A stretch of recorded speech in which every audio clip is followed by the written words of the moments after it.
We continue to follow breaking news. President Donald Trump says Mike Waltz will be his nominee to head the United Nations, or at least be the U.S. ambassador to the United Nations.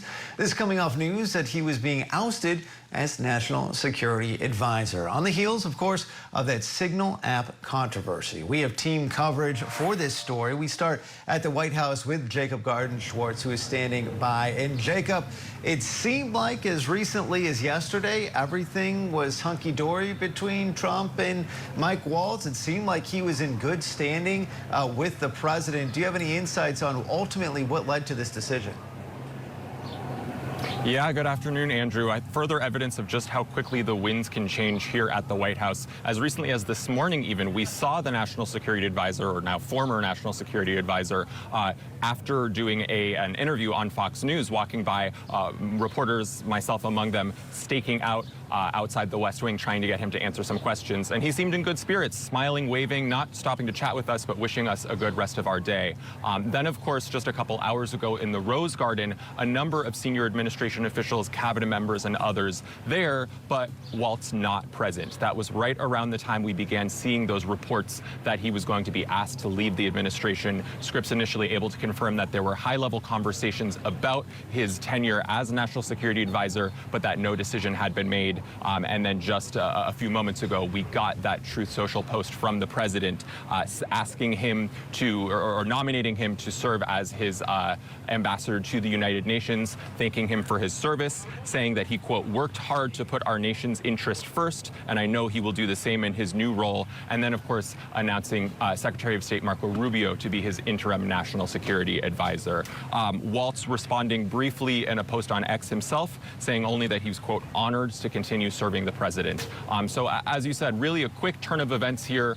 We understand that there have been some, broader concerns about Waltz, not just because of that Signalgate controversy, which of course we'll get into, but also because of a meeting in the Oval Office a couple weeks ago with Laura Loomer. She is a far-right activist, noted conspiracy theorist, and we understand she presented the president with some materials about a number of officials throughout the administration who she claimed were not loyal to the president. The administration went on to let go some of those officials, some even within the National Security Council, though Waltz and his top deputy, Alex Wong, not among those who, initially were let go. Loomer, someone who is really taking credit for his ouster now, telling some other outlets that she sees Waltz as being, quote, Loomered. Andrew?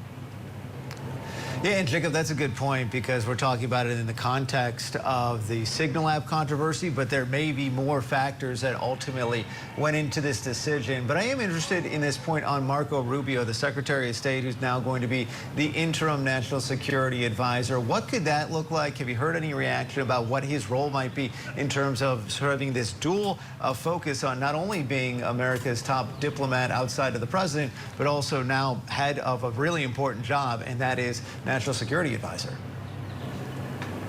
Yeah, we have asked the State Department for any sort of commentary or explanation as to how Secretary Rubio intends to address this role, and haven't really gotten any concrete response back yet.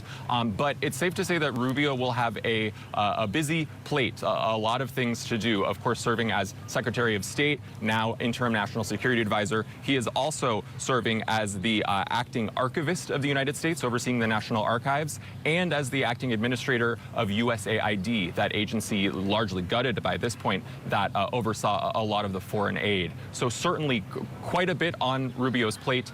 Interesting, given that, he and Trump initially 10 years ago had a bit of a rocky relationship during President Trump's first run for office, though of course that has long been repaired, and the president was actually just heaping praise on him a little bit earlier this afternoon in the Rose Garden. Andrew? All right, Scripps News White House producer and reporter Jacob Garden-Schwartz for us. And Jacob, thank you.